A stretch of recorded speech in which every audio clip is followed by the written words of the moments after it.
All right, welcome back to another episode of the Cody Tucker Show. As always, I'm your host, Cody Tucker. Be sure to like and subscribe, all that good stuff. Tell a friend. God damn, I think I got the volume cranked up on this. All right, there it is. All right, so off like a herd of turtles. So, might as well just go ahead and steamroll right into this. There is a 90 to 99% chance that I will have to stop midway because this is really starting to become a common theme, and I think it can't be a sign of anything good, but like I've been sick every time I eat something, which I don't know if that is a symptom of something. I'm trying not to WebMD myself into, putting one right in my temple. But, let's just pretend like everything's fine and that I don't have a massive, massive bout of diarrhea honking for the right of way right now. Oh boy, oh boy. You can do this, you can do this. All right, so let's just go ahead and, before this turns into a literal shit show, let's talk about, so last night, there was an even bigger shit show than, like, I could actually defecate all over myself, and it wouldn't be nearly as bad it wouldn't be nearly as much of a debacle as what happened with old Joe Coy last night. So, granted, I think this will be probably 2 nights ago for the time this released. But I'm recording this the day after the 2024 Golden Globes. And this right here was, like, I feel for people. Like, as much as I, kind of think that I'm a bit of a, I tend to not necessarily have a whole lot of, maybe not as much empathy as I should for people. Definitely was raised more on the, well, if you fail, if something bad is happening in your life, that's your fault. You can't be blaming anyone else for that. Bootstraps, pulling, all that kind of bullshit. But a thing where, like, I really feel a lot of empathy for people is whenever something massively cringy happens. Like, when I see people just completely embarrassing themselves, it is not fun for me to watch. Like, I don't laugh at them. I'm not entertained by it. I am feeling just as uncomfortable as they are, because the entire time I'm putting myself in their shoes. And last night, boy, did I wanted to peel my goddamn skin off the entire time I was watching this opening fucking monologue from Joe Coy. Now, let me say, I have never really given much attention to, like, Joe Coy's comedy. I've seen, like, some of his specials, whatever. Not, my opinion of his comedy does not matter, because I am not necessarily a, gifted comedian myself. Not that he's not, but that was one of the most, like, horrifying things I've ever seen in my entire life. I have, like, this right here. This picture honestly does not adequately symbolize what that night was for him. It was so bad. Like, just bring Ricky Gervais back. Have Ricky Gervais be the all-time host. Let him make all the people in that room uncomfortable. They deserve it. It's okay whenever a person makes someone else uncomfortable, to me. Like, if someone is being really funny and it makes people uncomfortable, that is the most joy I get in life. Like, all of the people who, to me, are like the greatest comedians of all time are usually people that a lot of the shit that they say just makes people very uncomfortable. And in turn, that is funny. Like, Norm Macdonald, perfect example. Norm Macdonald to me is the funniest human being who ever lived. And a lot of the shit that Norm Macdonald said is kind of makes you uncomfortable, or makes the people he's saying it to kind of uncomfortable. Me, I am like hyperventilating, laughing. This is not one of those moments. Ricky Gervais does that. Like when he hosts the Golden Globes, 100% is able to just make that entire room uncomfortable. And by being very funny, like this, there was not a single moment in this. That monologue went on for 10 minutes, which, oh boy, I mean, that had to have felt like the longest 10 minutes ever. Like, I mean, it was basically like one of those like really cringy best man speeches at a wedding, except he was doing it in front of the most powerful people in all of showbiz, which is probably why he kept saying over and over that he's not writing this. That every time a joke didn't land, which was 99.9% of them, oh, I didn't write that. That is already the biggest cop-out ever. Like, don't do it. There's a great, like, you don't have to do everything. You don't really have to do anything. You don't have to host the Golden Globes. And if you sit in a room and he's acting like, oh, I only had 10 days to prepare for this. Boy, I don't know what he did for the other 9 days and 45 minutes, the 9 days, 23 hours and 45 minutes. But it does not seem like he had that took 10 days to prepare. But if anywhere in that 10 days I was handed those jokes and said, oh, we got some zingers for you to really liven up the room, and I read those, I'd be like, call Kevin Hart. Call someone else. Like, I'm not reading any of this.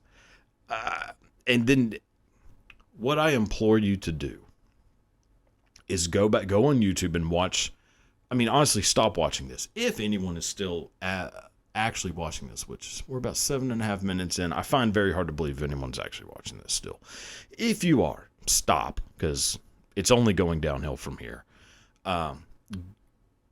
Pull up another little search and search the Golden Globes 2024 monologue. And don't watch him. Don't even watch the people that they're zooming in on, like whenever they pan to the audience. Don't watch those people. Watch all the people behind those people. Like, watch Harrison Ford. Watch, which, you know, Harrison Ford obviously known for his liveliness. But watch Harrison Ford. Watch Helen Mirren. Watch, actually one they zoomed in on, which had to have just really been a kick to the nuts, was whenever he made, God, one of the worst jokes I've ever heard about the Barbie movie, and they zoom in on Greta Gerwig, who is not having it. And her reaction is basically like, her and Helen Mirren had the exact same reaction that I had the entire time watching it. Helen Mirren's hand is over her face almost the entire time, and not because she's hiding her laughter. God, it was just like, I mean, Schindler's List was funnier. I laughed more in that movie than I laughed in that 10-minute monologue. I mean, there is, God, like, I've heard eulogies that were funnier than that. Crazy. Like, how does that, I mean, the damn Uvalde Memorial fucking coverage was funnier than that goddamn monologue. It's not hard to do. Like, how it, I mean, I'm sure there'd be people that would think, or they will say to me, like, man, you don't have no idea how hard that would be. No, it isn't. No, it isn't. All you have to do is just write moderately funny jokes about the movies and TV shows that were being nominated. That's it. Very, very easy to do. I mean, to say that, and the fact that there were even writers, I didn't even think, like, how is there a team? It took a team of people to come up with that. How is that possible? How does it take more than one person to make one of the worst? I mean, it has to be one of the worst moments in television. It is, and I have on good authority that the laughter you're hearing in the television broadcast did not exist. That about 2 jokes in, they were like, uh-oh, this ain't going well, and started putting in canned laughter after every single time Joe Coy made another, worse and worse joke. They got exponentially worse the longer it went on. And I mean, you damn near see people like checking their watches, like, when the fuck is this over? I'm ready to like get back to my goddamn, cabal temple and and drink goddamn adrenochrome, whatever it is that the Hollywood elite does. Anyways, hopefully someone should probably do a wellness check on Joe Coy, if I'm being completely honest, because boy, it would be real hard not to be sucking on a shotgun right now. Oh God. Like, it's crazy how good Ricky Gervais is at doing that. And then they won't have him back because he's like offended. I mean, fuck me. Ridiculous. So, I mean, you basically are watching an entire career crash and burn in 10 minutes. Really an incredible thing to witness, to be honest. Actually, speaking of, so I would be remiss if I didn't mention and, discuss probably the biggest, one of the most, like, the amount of attention that this is getting is insane to me. And I know that that's very hypocritical for me to be mad about the attention of something and then give it attention. But I mean, what else is the point of doing this other than to give my damn 2 cents about stuff? So this happened. So Katt Williams went on, Katt Williams went on Shannon Sharpe's podcast. Shannon Sharpe is, to me, a national treasure. Shannon Sharpe is awesome. Seemingly one of the coolest people to ever live. Gotta be close to 50. If I'm just guessing, gotta be close to 50. Shannon Sharpe was playing a long time ago. He still is in better shape than 99.9% of the world. And could, without a doubt, beat my ass into just a puddle of fucking chewed up bubble gum. That being said, Katt Williams is a person that should be monitored. He should not be left alone. He should have a handler at all times. The amount of mental instability that you can witness, he was basically running a clinic on what massive narcissism looks like. Like what narcissism manifest looks like. And just severe egotistical delusions. And this is coming from someone who has a bit of an ego himself. But I've never once told millions of people that by the time I was 10 years old, I had read 3,000 nonfiction books. Oh my God. So I guess we'll just pick things apart here. That's a lie. It is. And I don't know Katt Williams, never met him, never talked to him. Damn sure won't be doing that after I say all the things I'm about to say. He is a I don't have to know him or have ever met him to know that he is a pathological liar. He didn't read that many books. It didn't happen. If my math is right, it's about 8 or 9 books a day, every day. That didn't happen. And I like to fancy myself a bit of a reader. Not even coming close to that. I try to read a book a week. Most of the time I'm successful. Still a good amount of time it bleeds into the next week. But that is, and growing up as a kid, you might find this hard to believe, not a lot of friends. Not a lot of going out and playing with other kids. So, ergo, spent a lot of time in my room, sitting alone in my 4-corner room, staring at candles, reading books, watching TV. Basically, all I did. Even in that time, was reading like a book every other day. Like, yeah. It's probably about 3 books a week. A week. Katt Williams told the world that he was reading 9 books a day. He also told the world that he's never done hard drugs. Boy, that seems like a stretch of the truth. It is called a crack rock. Doesn't get much harder than that. It's not crack jello, crack pudding. It's a crack rock. Rocks are hard drug, crack, rock, crack.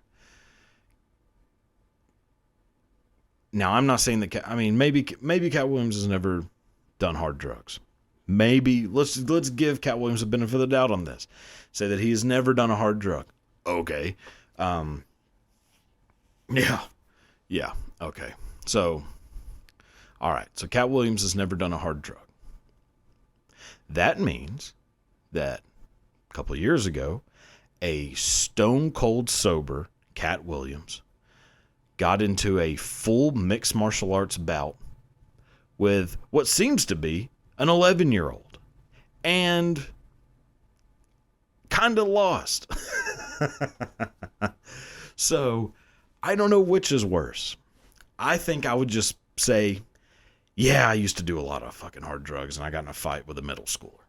I definitely just admit to being a drug addict.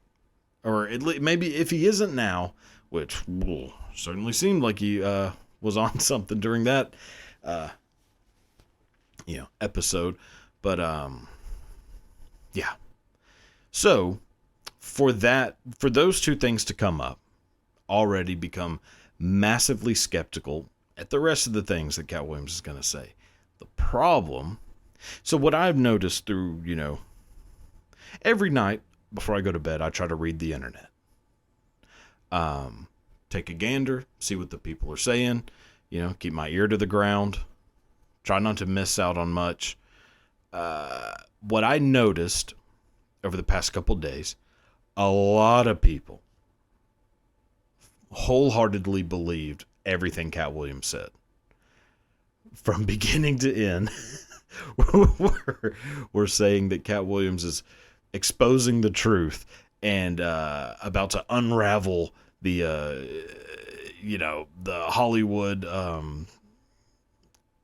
whatever, Illuminati cult that is the Hollywood industry. I don't think there is a single person in a high level in Hollywood who is remotely worried if that's the person who's going to do it. It's not like Tom Hanks was sitting on a couch saying that everybody in Hollywood's a fucking pedo and shit. It was a dude who, is kind of a fucking psychopath. like if Like if De Niro, Denzel Washington, Brad Pitt, like higher, I mean, Hanks, of course. Like if high level people in Hollywood were saying these things, I'd be like, oh my God, I was right. That isn't what happened. It was a tiny little bastard who has a unhealthy look on reality, just spewing a bunch of bullshit. And all these people saying like, oh, look at him, he's exposing the gatekeepers. That term, there are certain terms that just piss me off so much. Certain words, certain phrases just piss me off. My truth is probably the number one. Anytime I hear somebody say like, oh, that's my truth, or he's just telling his truth, she's just telling her truth, that's a lie. That's what your truth is false.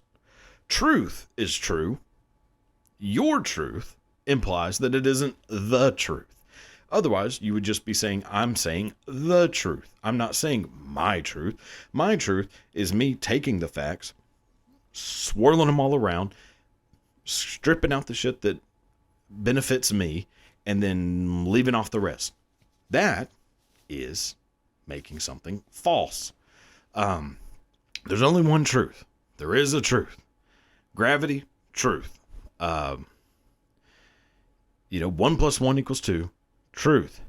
Now, granted, if you're Terrence Howard, 1 + 1 does not equal 2. Terrence Howard is living in his truth. His truth is wrong. It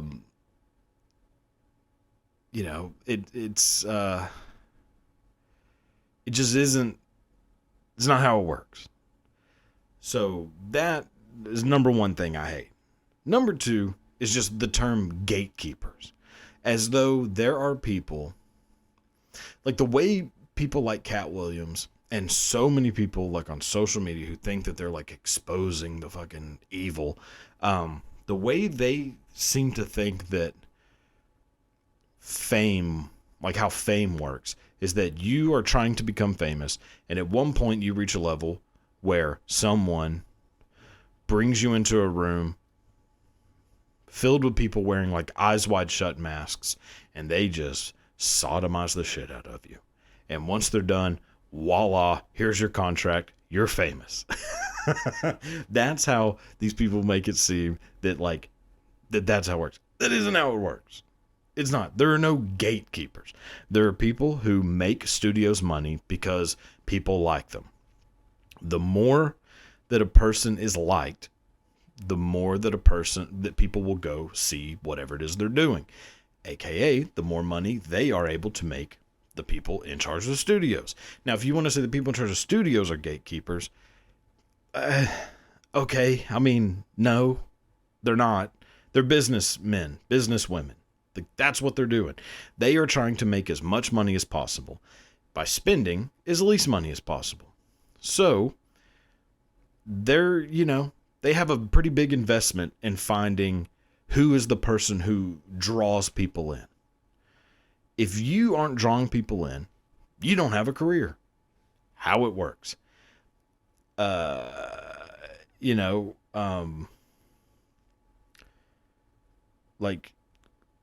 Like Leonardo DiCaprio didn't become, actually not even a good example, Tom Cruise. Tom Cruise, I believe, is the highest paid actor in Hollywood and has been for a very long time. As like Tom Cruise, Will Smith, well, Will Smith not so much anymore, but like Tom Cruise, Will Smith, and maybe like Robert Downey Jr. with like Marvel. Massively highly paid people. And I mean, shit, Leonardo DiCaprio, a lot of other people in that group too. The reason they're paid so much is because people go see their movies. They make studios more money. It isn't because at one point,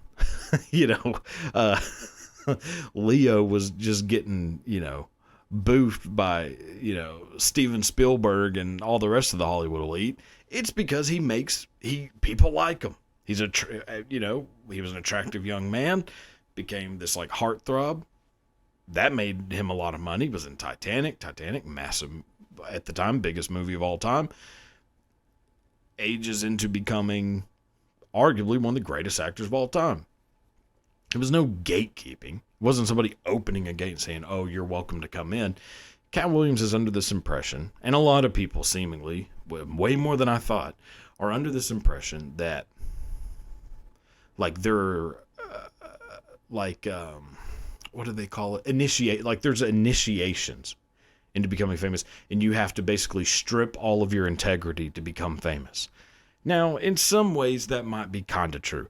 And one thing I will say to give Katt Williams some sort of, to try to balance it out a little bit, the whole, thing of basically all black comedic actors, and not even just comedic actors, I mean actors in general, at some point having to, dress as a woman and wear, a dress and makeup is odd, to say the least.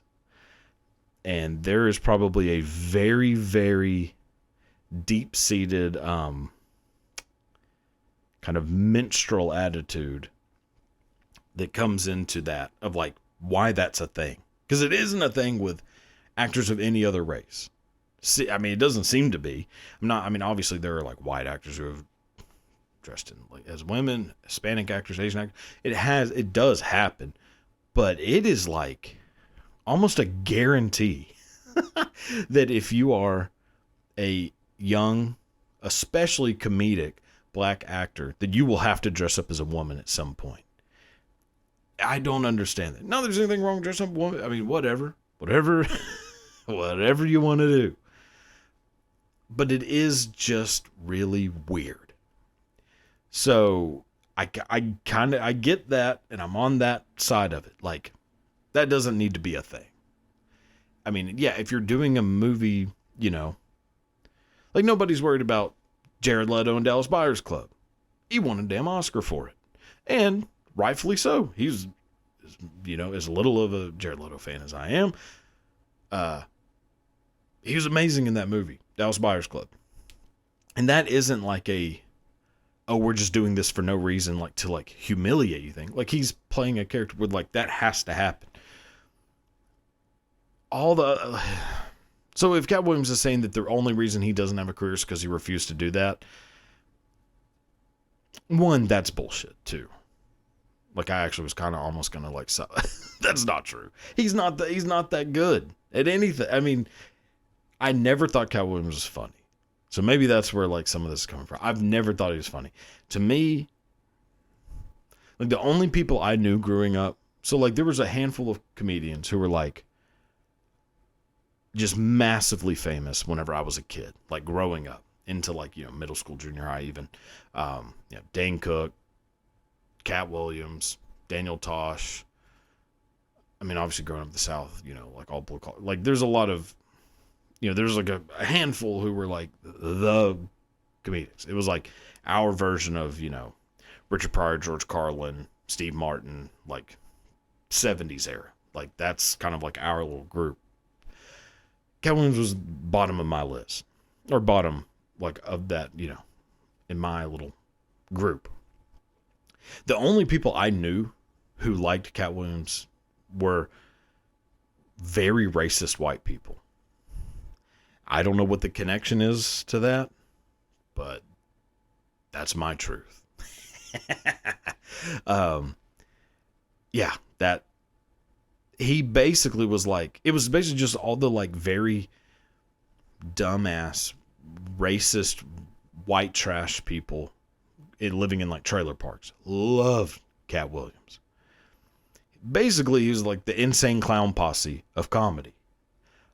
And I just didn't I didn't care for it. Didn't think it was funny.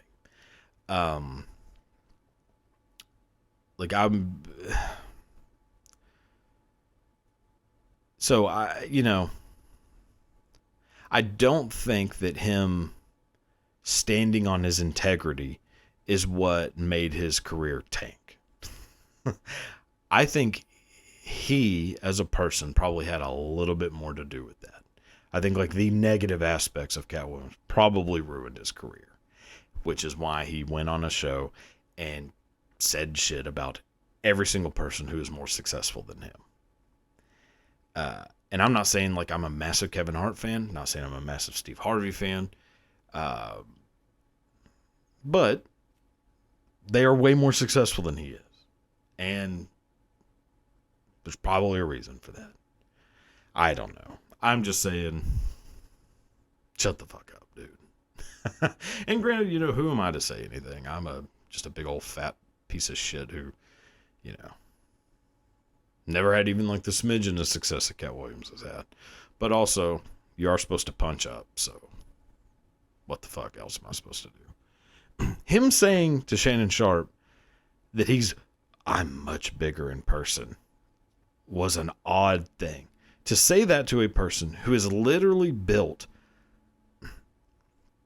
like a statue of, like if you were going to design a superhero, like Shannon Sharpe basically looks like that.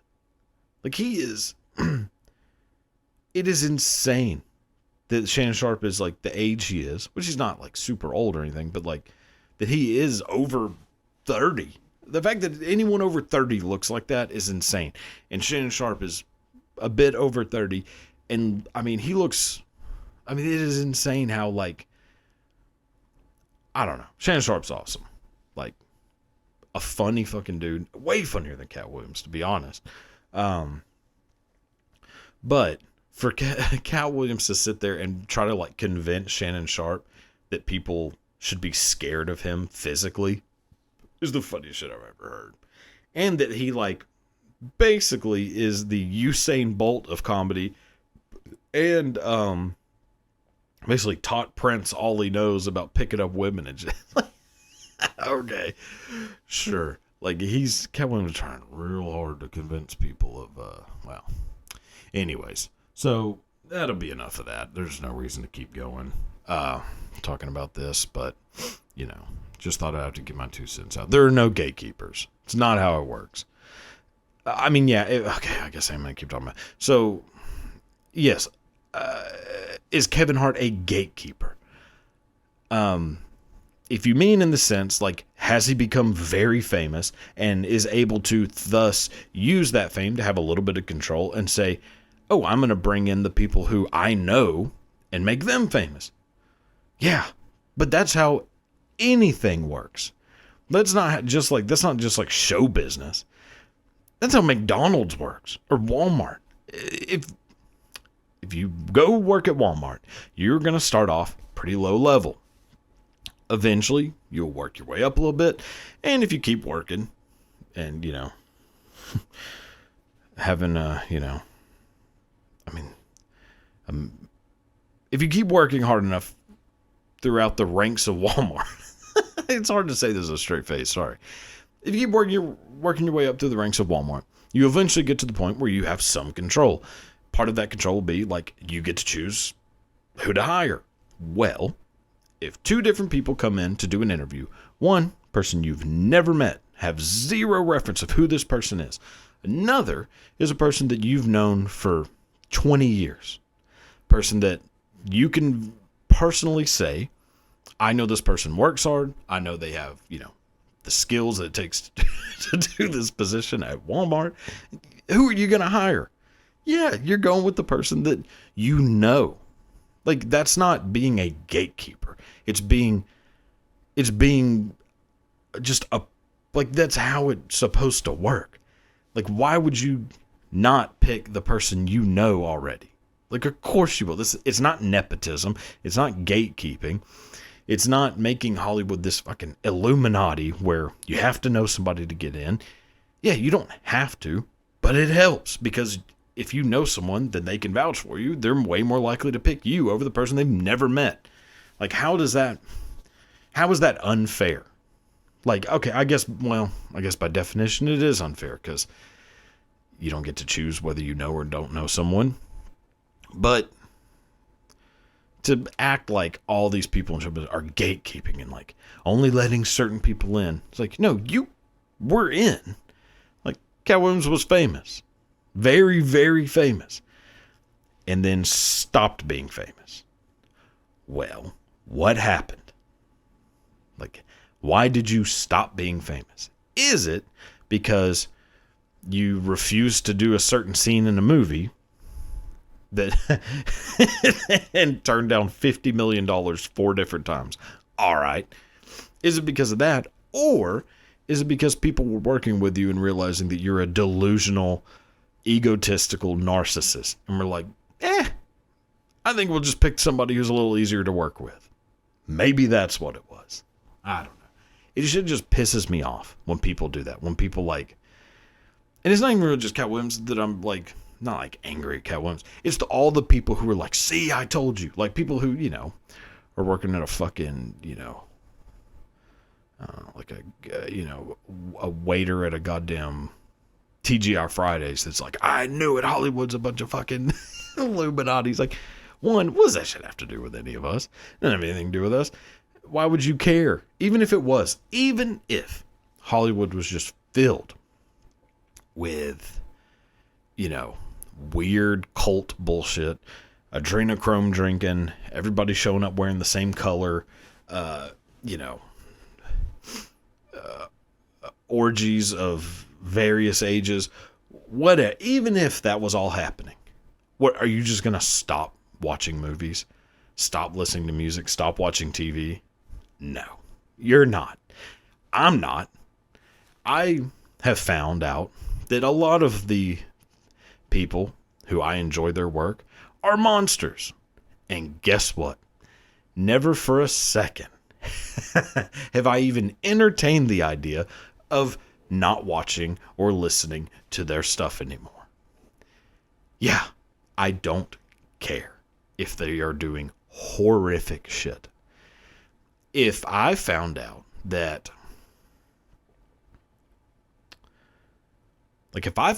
Fred Durst murdered 70 people, do you think I'm skipping any time that Break Stuff shuffles into my playlist? No. I will probably listen to it a little louder. So I'm like, holy shit, he meant it. Yeah, not. Just don't be a fucking hypocrite. I mean, just who cares if they are doing that shit? Actually, speaking of, what a hell of a segue. Last one that we'll do, a little topic of the day. This happened. So, what you're seeing right now, if you are watching this, if you're listening, what you're seeing is a collage of Jeffrey Epstein and one of his frequent customers, Stephen Hawking. Now, obviously, it has been known for some time that Stephen Hawking paid visits to Epstein's, fun house. East Philadelphia Epstein. That's already known. That is not something new that came out with the whole, release of information, which was a big letdown. As someone who is a massive conspiracy theorist, or I wouldn't say that I'm necessarily a conspiracy theorist. I like conspiracies. I like the idea of them. I think they're fascinating. Do I believe any of them? Not really. Kennedy, that one, 100% believe. Maybe, and there's definitely a weird amount of pedo-ness going on in the movie industry, or at least used to. Like, there's definitely some stuff going on with that. Yeah, so Kennedy, 100%. Martin Luther King, 100%. Like, there ain't no way that James Earl Ray just said, I want to kill him and killed him. Oh, sure. Malcolm X, 100% conspiracy. The Epstein one is just fascinating. Do I believe that every single person who went to Epstein's Island went there to do the types of things Stephen Hawking was doing? Maybe not. Probably not, actually. Do I believe everyone who was on the flight logs is now someone that you should, cancel completely and investigate for pedophilia? Probably not. people like Jeffrey Epstein are people who they live off of the belief that they become more powerful by surrounding themselves with powerful people. They become richer, they become more famous, they become more powerful. So, yeah, it makes sense that he would be trying everything he could to get famous, rich people to go on flights with him, to go to his island, to go to his homes. Like, yeah. Do I believe that every single person who met Jeffrey Epstein is a diddler? No. Stephen Hawking is 100% an exception to that. I have never been more like disgusted and entertained and amused at the exact same time. Now, I am not in any way condoning. I mean, obviously, I guess you kind of have to say it. I am in no way condoning the behavior of Stephen Hawking. But to picture it in your head, this man, just in case you didn't know, that's Stephen Hawking on the left. The one who looks like he's been melting for the past 40 years. That human being was being wheeled in to a room that had a giant chalkboard. On that chalkboard, very complex math equations. And a bunch of little people would come in who could barely reach the chalkboard, and they would try to solve the equations. And in some way, that did it for Stephen Hawking. Also was having massive underage orgies. That's not good either. Hard to really say which one is more disgusting, if I'm being honest. No, obviously, chalkboards creep me out, to be honest. The thought that at any moment you can hear that screech sound, it terrifies. I hate them. I hate chalkboards. They make me on edge. So actually, in some ways, that would be the worst one to me. But also, kids are annoying as fuck too. Anyways, but just the poor fucking girls that had to go through that shit. I mean, my God. Because I guess you have to make them finish, which may not be possible. That can't be possible. All I know is that if I was an underage girl living on Epstein's island, 100% raising my hand anytime Bill Clinton comes in. Like if I'm put into a room and they're like, oh, we're about to have an orgy in here, and you don't know who's coming in. You're just like, oh, okay. You're in the room about to have the orgy. Door opens. You're waiting like, who's it going to be? Is it going to be Bill Clinton? Is it going to be, I don't want to just say random names. Who are some people on the list? Is it going to be Kevin Spacey? Is it going to be, Prince Andrew? And then you just hear, and look, and there's staring at you. Oh boy. What a bummer. Like, that has to be a real, just suck the air right out of the room. Like, oh my God, we're going to be here forever. Like, I'm 100% volunteering for old Slick Willie, because that sumbitch is coming in 30 seconds max. So yeah, all you got to do is just kind of slap it around a little bit, and then, he sends you on your way with a complimentary cigar. 100% being like, give me Bill. If I have to get put on Hawking duty, oh man, I am pissed off for I'm pissed off for the whole week. Like, this sucks. Yeah, I'm on an island in the middle of the Caribbean in fucking paradise. But damn, I just had to fucking I just had to watch it. Oh yeah, oh my God, oh my God, oh my God. Oh boy. Normally it wouldn't be nice to make fun of people like that, but when the person is a massive scumbag, it kind of feels good. Because you couldn't really do that for someone who didn't do the things that he did. Like some guy who's like, homeless, who happens to be like a paraplegic, Like, you'd be a real monster. But the fact that he is Stephen Hawking makes it perfectly okay now. And I've been waiting for this moment my entire life. Like,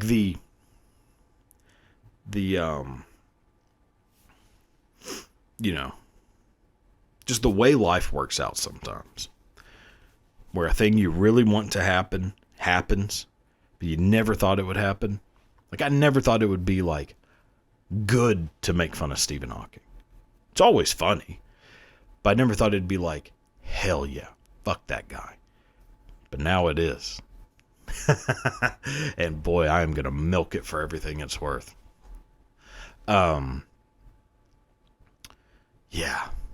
See, like, I don't know if karma is real. I don't know that I believe in karma.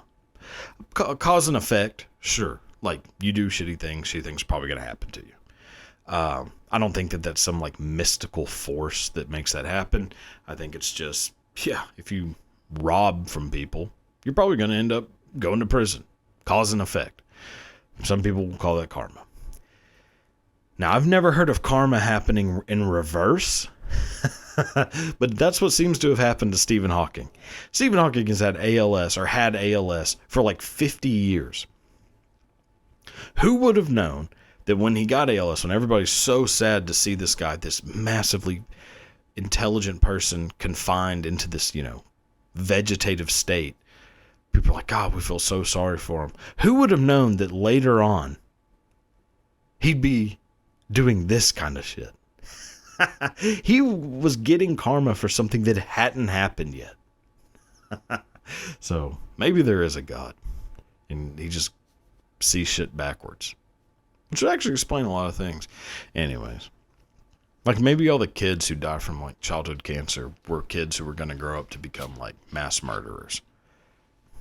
And they're just getting their karma, like, early. In that case, boycott St. Jude's. Marlo Thomas doesn't need another fucking nose job. All right. So that'll do it for this for this part, not the episode. Time to go into a little bit of the educational segment of the program. So that being said, time to do a little where that come from. And all right, so time for the old where that come from. Take a famous word or phrase, figure out where did that come from? Why do we say it? Little origin story, all that kind of good stuff. So first one that we're doing, this is a pretty, I find this one to be very fascinating. It's a little bit different than what we normally have on the program, but interesting nonetheless. So for this one, we're going back to World War II. Now, World War II, obviously, big event, global event, some would say, a worldwide event, some would say. Now, during World War II, obviously, pretty high tensions between the United States and Germany. Well, before World War II, a lot of trade going on between the United States and Germany. Not necessarily enemies. Now, obviously, there's World War I, where there's, some bullshit going on. Even before that, trade freely between the U.S. and Europe. So there was not really like restrictions. There's no reason to not trade with Germany. They hadn't done anything wrong. Then World War I happens. Made a bit of a tactical error there, Germany. A little bit of a punishment. Now World War II happens. Oh boy. This isn't good. So no more trade with you, Germany. Well, during World War II, a lot of companies had centers in Germany. A lot of American companies had locations in Germany because Germany, massive place to export for American exports. So import from the U.S. U.S. is exporting to Germany. So during World War II, Coca-Cola was very, very popular. It had been popular for some time before that, ever since the Dr. John Pemberton invented Coca-Cola in Atlanta, Georgia. So Dr. John Pemberton invents Coca-Cola, Atlanta, Georgia. Starts getting more and more successful. By the time we get to World War II, Coca-Cola, very, very successful. Now, obviously, there's no more trading with Germany. But Coca-Cola was also becoming very successful in Germany.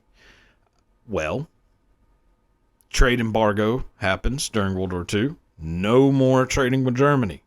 No more American products getting sent to Germany. So, people at Coca-Cola are like, that's not good. How the hell are we supposed to make money over here? Well, the head of Coca-Cola Germany was a fellow by the name of Max Keith. Max Keith, oddly enough, massive Nazi. Like, real big Nazi. And he was the head of Coca-Cola in Germany. So he's like, I don't want this little embargo to hurt our sales. I want to keep my job and I want to make a fuck ton of money. So Max Keith is like, how are we going to make money over here if we can't get shit sent from the U.S. anymore to make Coca-Cola and sell it? So he's like, well, we got to just make do with what we have.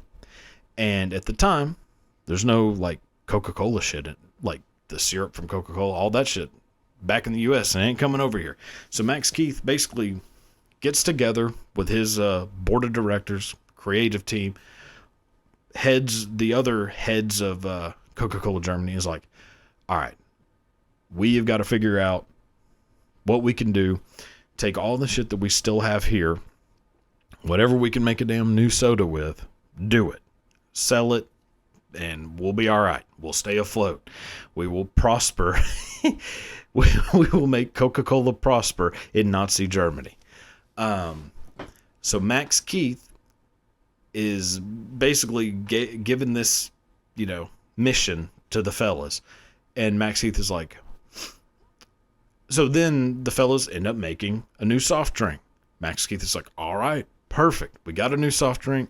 Good to go. Time to sell it. Well, we got to figure out how to market this soda. Now, Coca-Cola has done very well in the U.S. by using American soldiers to market Coca-Cola. You have ads where a U.S. soldier is drinking Coca-Cola. It makes little kids want one. So the little kids, buy them. Coca-Cola makes a bunch of money. Max Keith is like doing the same thing over here. We are going to show the Nazi soldier drinking this soft drink, and it's going to make the little kids want to buy it. And the little Nazi kids are going to love it. They're going to all buy it, and their Nazi parents are going to buy it for the Nazi kids. Boom. Make a bunch of money. So they're trying to figure out, well, what do we call this thing? Max Keith just says, use your imagination. Well, Max Keith, obviously, speaking in German, imagination is Fantasia or Fantasia. So, Fantasia gets shortened to Fanta, and that is where the soft drink Fanta came from. Oh boy. So, there's that one. Hope you enjoyed it. Time to move on to a little bit of the old half-ass. Alright, so the first one for today is going to be a little half-ass history involving a comedic legend, a fellow by the name of Chevy Chase. So Chevy Chase, before he was in Caddyshack and National Lampoon's Vacation, Fletch, all these legendary movies, Chevy Chase was a college student at Bard University, a college student at Bard College in upstate New York. So Chevy Chase, before this, was going to Bard College in upstate New York. He is also a very talented drummer, which a lot of people may not know. Chevy Chase, very talented drummer. So while he's studying at Bard College, he also wants to kind of meet some other classmates, maybe jam a little bit. Well, he used to jam with a few other students, and at one point met these two other classmates, and him and these two other classmates ended up making a band called Leather Canary. Now, you have never heard of Leather Canary. All right, so Leather Canary becomes this little like college band with Chevy Chase and two other students. Chevy Chase is the drummer. So Chevy Chase is jamming with Leather Canary for a little while, doing some shows together.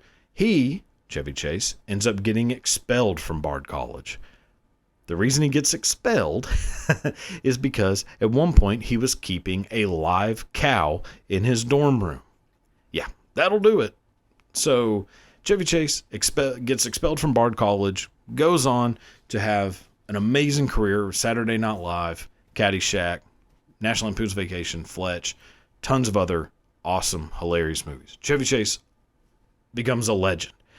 Well, you might be thinking, hey, whatever happened to those other two guys? The other 2/3 of Leather Canary. Well, funny enough, those other two guys are like, hey, we don't want to, give up on our dream of becoming, professional musicians just because old Chevy Chase got expelled. So we're just going to keep going. Those two other musicians were two fellas. One, Walter Becker. The other, Donald Fagen. They are realizing, we would still like to be famous musicians, but Leather Canary, probably not the best name for a band. So we should probably change that name. Now, these other two guys, Walter Becker and Donald Fagen, brainstorming ideas. One of them was reading the book, one of them had read the book Naked Lunch by William S. Burroughs. In that book, there's talk of a big old strap-on. The name of that strap-on is the name that they use to make their band. So the name for that strap-on in The Naked Lunch by William S. Burroughs is the name that they choose to give their new band. The name of that strap-on is the Steely Dan. Yeah, Chevy Chase was basically in Steely Dan. So there's that one. Time to move on to the next one. All right, so the next one, story of a fella that you probably remember hearing about in history class, and, one of the big events that he did. You just may not know the finer details of it, and that's kind of what this story is. So this is kind of more of a little deep dive into the inner workings of the raid on Harper's Ferry by John Brown. So John Brown, massive abolitionist, very key figure in the abolitionist movement, hated slavery, despised it, wanted it gone. John Brown, also kind of a nut job, and, had visions that he was going to liberate slavery.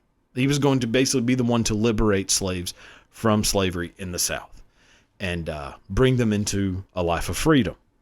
Lofty goal, but John Brown believed he was the fella to do it. So we've all heard of the story of John Brown and his raid on Harper's Ferry.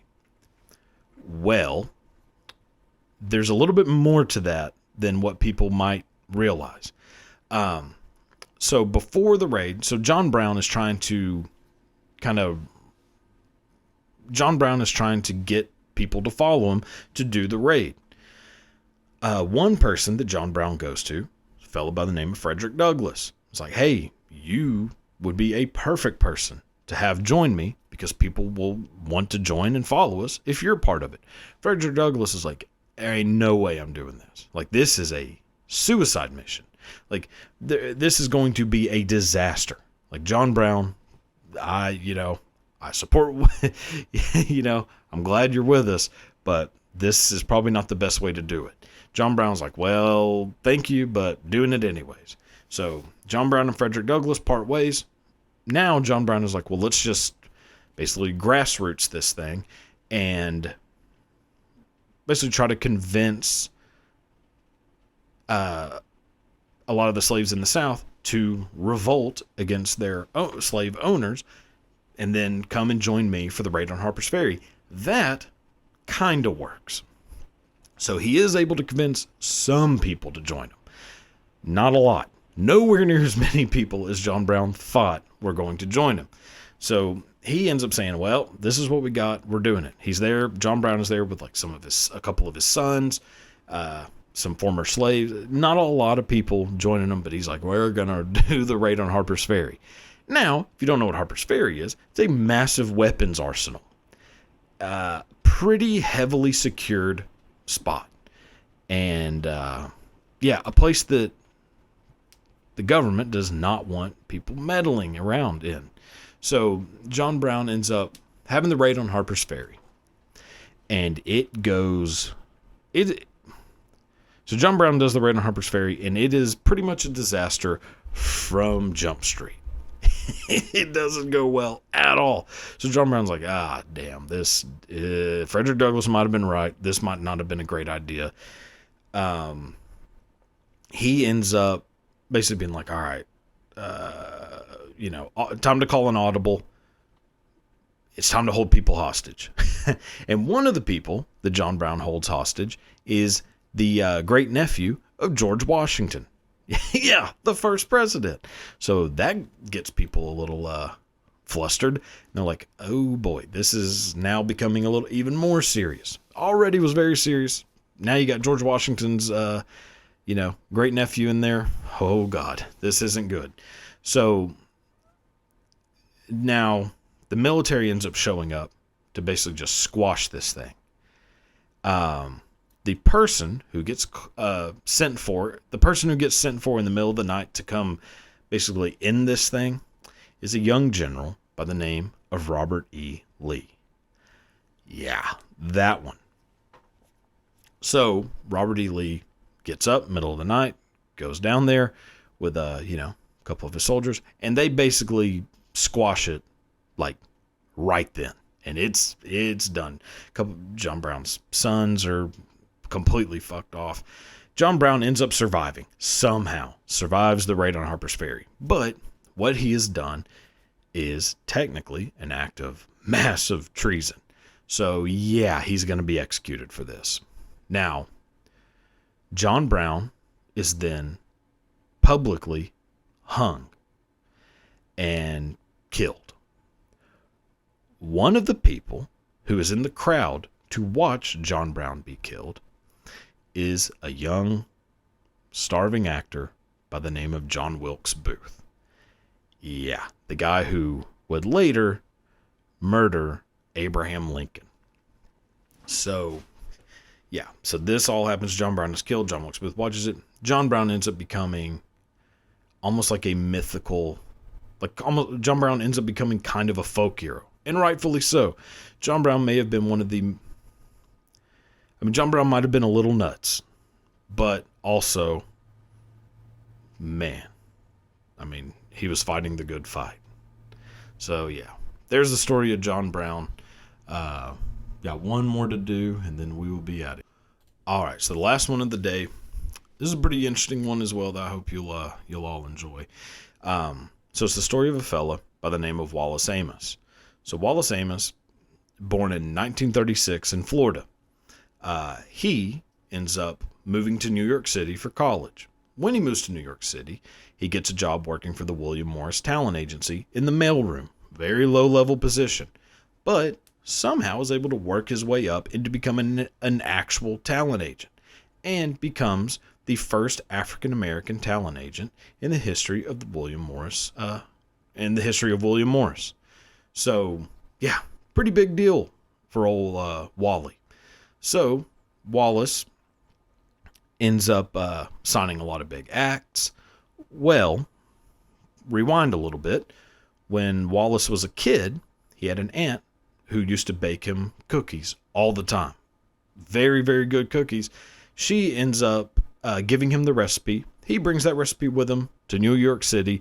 And when he's a talent agent, he also bakes cookies for people. And it is kind of one of the reasons why he's able to get people to sign with him, is he would make these badass cookies for people. And by doing that, he's able to sign Simon and Garfunkel and Marvin Gaye. So yeah, works out pretty well for him. Well, he's a talent agent for a little while, very good at it, very successful talent agent. But a lot of his clients, a lot of his friends are like, hey, these cookies are pretty damn good. You should think about selling them. Maybe, fuck this, go sell those cookies. He eventually is like, all right, I think y'all are right. I'm going to break away from this, start selling cookies. Well, in 1975, with the help of a $25,000 loan from Marvin Gaye, Wallace Amos is able to open up his own shop and sell those cookies. It becomes more and more successful, and eventually those cookies are sold all across the United States as Famous Amos. Yeah, that one. So, there's that story. Hope you enjoyed it. That'll do it for this week's episode. Until next time,